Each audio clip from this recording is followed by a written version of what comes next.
Pemirsa Riki Permana, pasien terlama COVID-19 masih menjalani perawatan di rumah sakit terhitung sudah menjalani 36 hari perawatan.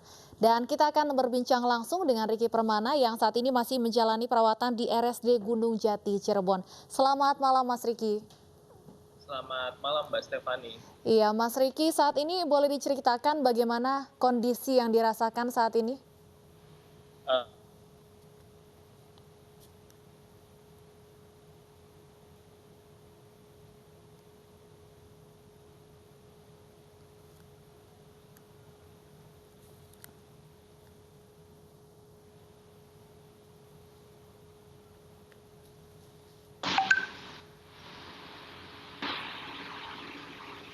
Halo.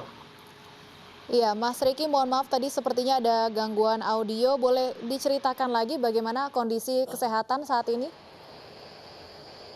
Oke, kondisi kesehatan saya alhamdulillah sudah sangat membaik, Mbak, Mhm. gitu.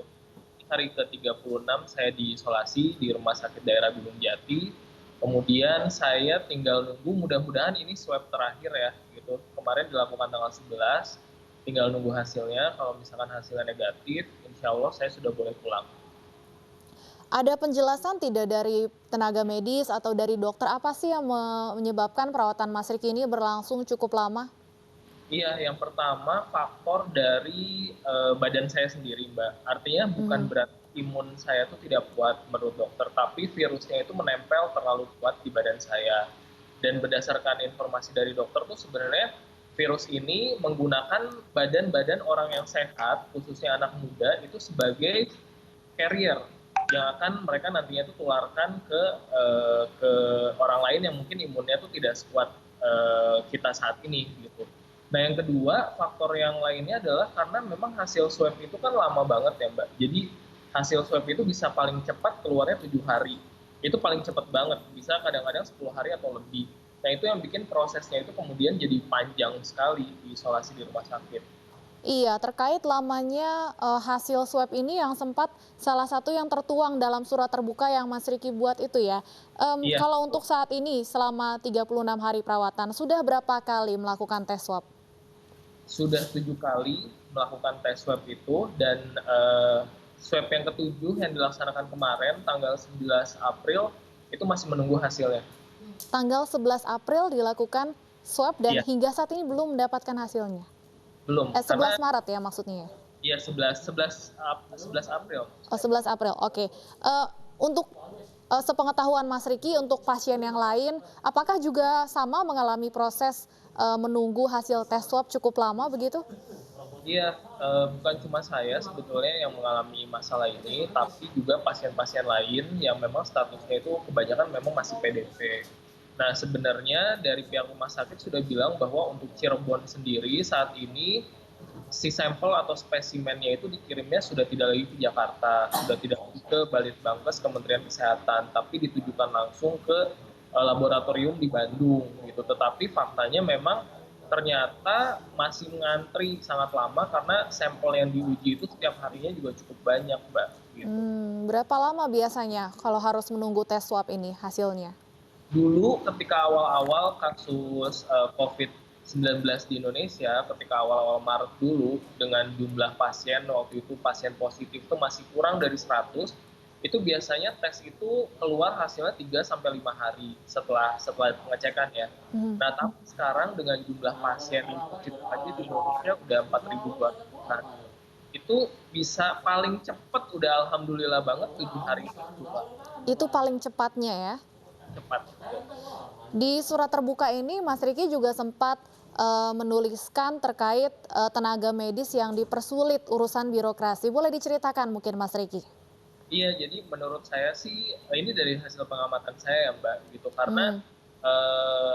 ketika penanganan virus ini tentu kan banyak sekali koordinasi yang harus dilakukan ya. Koordinasi dari provinsi ke kota kabupaten, kemudian di kota kabupatennya sendiri dokter itu berkoordinasi dengan dinas tempat, dinas kesehatan, dinas pendidikan untuk menentukan libur sekolah dan lain-lain gitu kan. Jadi dokter yang seharusnya memang fokus untuk mengurus pasien, kalau menurut saya pada akhirnya pekerjaannya jadi istilahnya dinomor dua kan gitu, karena dokter sendiri sudah lelah akhirnya dibawa rapat ke sana, rapat ke sini, menjelaskan ke instansi sana sini gitu. Sehingga ketika dokter bertemu kami dengan pasien itu jamnya pun terbatas. Nah, di situ saya kasih masukan bahwa sebenarnya koordinasi itu kan bisa dilakukan melalui teknologi, seperti contohnya yang sekarang kita lakukan ini kan gitu. Jadi tidak perlu fisik dokter itu ikutan hadir, tapi setidaknya koordinasi komunikasi itu bisa menggunakan fasilitas teknologi yang saat ini sudah tersedia banyak gitu. Kalau di RSD Gunung Jati sendiri saat ini masih banyak juga kah pasien yang masih dirawat positif corona? Kalau untuk pasien positif, setahu saya di sini hanya ada satu, yaitu saya sendiri. Tapi kalau untuk pasien PDP, kurang lebih jumlahnya banyak ya. Kemarin sih saya sempat ngobrol dengan perawat, total semua pasien yang dirawat di sini, baik itu positif maupun PDP. Jumlahnya ada sekitar 20 orang, Mbak. Oke, sejauh ini kalau dari sepenglihatannya, Mas Riki, untuk APD sendiri untuk tenaga medis apakah sudah cukup terpenuhi? Mengingat rumah sakit ini kan tidak berada di kawasan Jakarta ya? Ya, ini juga sebenarnya menjadi persoalan ya, Mbak, karena penggunaan APD itu kan setiap hari tentu digunakan terus-menerus dan kadang-kadang kan APD itu kan sekali pakai gitu kan.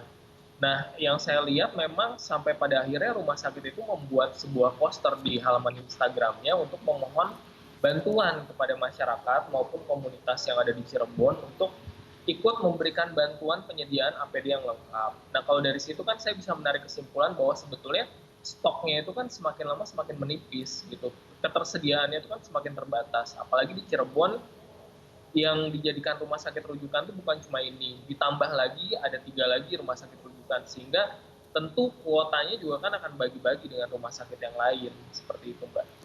Oke, Mas Riki, selama 36 hari menjalani perawatan ini, apa saja sih, tindakan medis yang dilakukan atau perawatannya seperti apa sebenarnya di rumah sakit?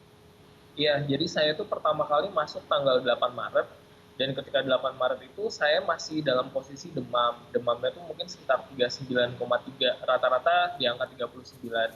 Penanganan yang pertama adalah dengan memberikan paracetamol. Jadi memang tujuannya untuk menurunkan atau menyembuhkan dulu gejalanya. Itu yang pertama. Nah, setelah badan saya stabil dan ketika waktu itu sudah positif dinyatakan mengidap COVID-19, maka langsung dokter itu memberikan serangkaian obat. Obat-obatnya juga mungkin masyarakat sudah tahu ya beberapa jenisnya gitu. Salah satunya adalah chloroquine yang memang banyak sekali diberitakan saat ini di media massa. Perawatan lainnya yaitu infus, kemudian setiap hari itu badan saya dicek, bahkan sampai sekarang pun dicek asupan oksigennya, SpO2-nya, kemudian nadi, tensi, itu adalah hal-hal umum yang biasanya dicek oleh perawat sama dokter sih. Kalau untuk saat ini masih diberikan atau mengkonsumsi obat-obatan juga atau bagaimana? Per tanggal 7 April kemarin itu obat-obatannya sudah di-stop, sudah betul-betul di-stop karena menurut dokter pengobatan saya itu sudah sangat cukup gitu. Jadi takut ada efek samping karena semua obat yang saya konsumsi itu cukup keras istilahnya. Jadi akhirnya setelah dihitung sudah hampir 2 minggu, dokter merasa cukup dan memang melihat dari kondisi fisik saya saat ini pun sudah sangat terlihat sehat sekali gitu. Jadi sudah tidak mengonsumsi apa-apa lagi. Jadi sebenarnya saat ini untuk kondisi fisik, sudah merasa sehat begitu, Mas Riki?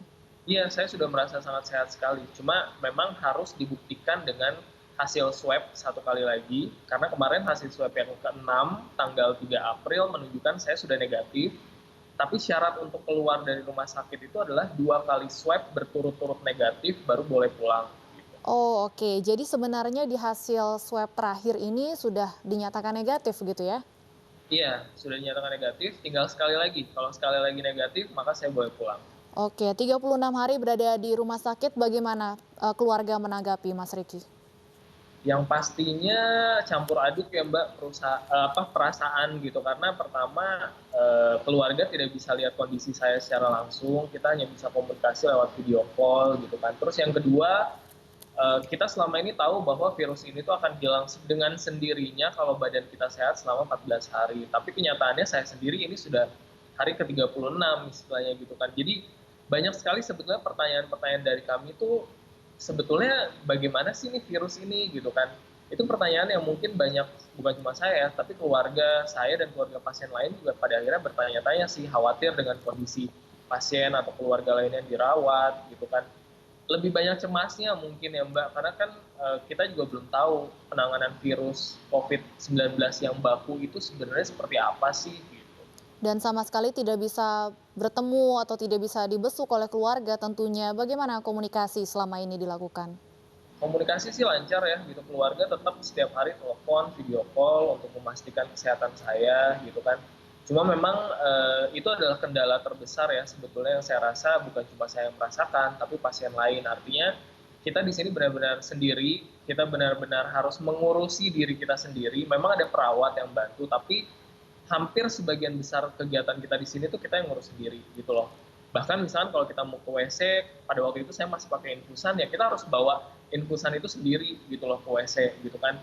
Beda halnya ketika misalkan kita dirawat dengan penyakit lain gitu kan, dirawat di rumah sakit, kalau kita mau apa-apa kan kita gampang ya menghubungi perawat dan lain-lain. Kalau di sini kan kita benar-benar harus mandiri gitu, karena tidak ada keluarga yang bantu. Nah, perasaan merasa sendiri itu sebetulnya yang sering bikin pasien itu down di sini gitu, Mbak. Bahkan tadi Mas Riki juga sempat cerita bahwa di satu kamar yang kapasitasnya 4 tempat tidur ini hanya ditempati sendiri ya Mas Riki?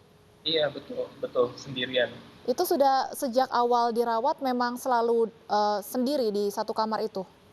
Iya, karena memang saya pasien yang positif, jadi saya dipisahkan dari pasien lain dan sedari awal memang saya sendiri di ruangan ini. Apa saja biasanya kegiatan yang dilakukan untuk mengisi waktu selama dirawat di sana? Kegiatan yang rutin saya lakukan sih biasanya kebanyakan sih ya mencari hiburan ya Mbak, lewat internet, karena satu-satunya hiburan di sini kan adalah lewat internet gitu kan. Jadi hampir banyak saya menghabiskan waktu lewat gadget untuk mungkin cari ya tayangan-tayangan yang lucu, yang bisa menghibur gitu kan. Sesekali memang baca berita, terus kemudian setelah copot infusan ini saya lumayan bisa bergerak sehingga bisa sedikit olahraga ringan di dalam kamar. Terus yang nggak kalah menarik sebenarnya beberapa hari terakhir ini saya dapat layanan konseling psikolog, psikolog bersama psikolog klinis di rumah sakit ini. Itu juga cukup membantu untuk meningkatkan apa ya, imun dan juga lebih rileks sih gitu. Mas Riki setelah kemudian sembuh nanti, ada kekhawatiran tidak nanti ada stigma negatif dari teman-teman ataupun tetangga misalnya? Kalau saya tidak mengkhawatirkan hal tersebut ya Mbak, karena sebenarnya yang lebih saya khawatirkan tuh ke arah keluarga gitu loh. Karena keluarga kan selama saya dirawat ini pasti mendapatkan stigma ya dari masyarakat. Artinya gini pertanyaannya, Oke. anaknya aja positif, gimana nih orang tuanya gitu kan, gimana adik-adiknya, padahal mereka sudah dites juga dan mereka hasilnya terbukti Justru negatif. malah keluarga juga yang mendapat stigma negatif Iya, ya. iya, Terakhir nih Mas Riki, iya. hal yang ingin dilakukan setelah pertama kali nantinya dinyatakan sembuh dan keluar dari rumah sakit? Hal yang ingin dilakukan adalah saya mau pesen makanan yang saya nggak bisa pesen di rumah sakit. Oke, terima kasih Mas Riki. Semangat terus dan semoga bisa cepat dinyatakan sembuh dan bisa keluar dari rumah sakit.